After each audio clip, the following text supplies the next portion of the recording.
देखो दुई तीन दिन है अनुगुल जिलार आठमल्लिक छेंडीपदा निर्वाचन मंडली रे बुलुछ अद्भुतपूर्व जनसमर्थन भारतीय जनता पार्टी पक्षरे देखा दूची।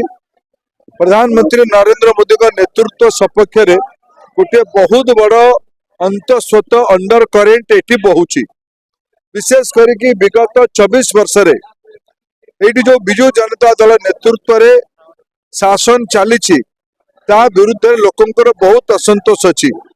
विशेष करके लोक माने एठी जो शासक दल लोक मानकर आउ राजनीतिक लोक मानकर महत्व नहीं।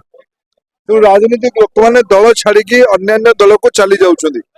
एठी ओडिया लोकंकर पैसा रे दरमा पाउथबा किछि कर्मचारी असाधु कर्मचारी अणओडिया कर्मचारी ओडिशा को लूट करबा पई गोटे बड़ षड्यंत्र रचिचंती।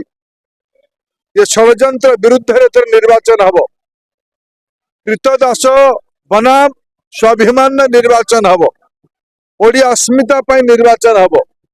गाँ गंडारे पीवा पानी नहीं, जलसेचन व्यवस्था नहीं, शिक्षा व्यवस्था विपर्जय, स्वास्थ्य व्यवस्था भुसुड़ी पड़ी।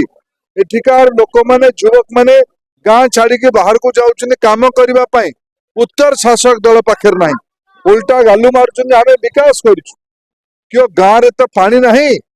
महिला अत्याचार बढ़ी, निशा कारबार गाँ गाँव रे बढ़ी, महिला माने अतिष्ठ हेलेनी। कौथिरे तुम एक नंबर कहिछ ओडिया को लूट करिवार एक नंबर हेछ। ओडिशार पैसा को पॉकेट मार करिवार एक नंबर हेछ। ओडिशा को भूल लुंठित करिवार एक नंबर हेछ। एतर चेर बदली हबो, सरकार बदलिबो।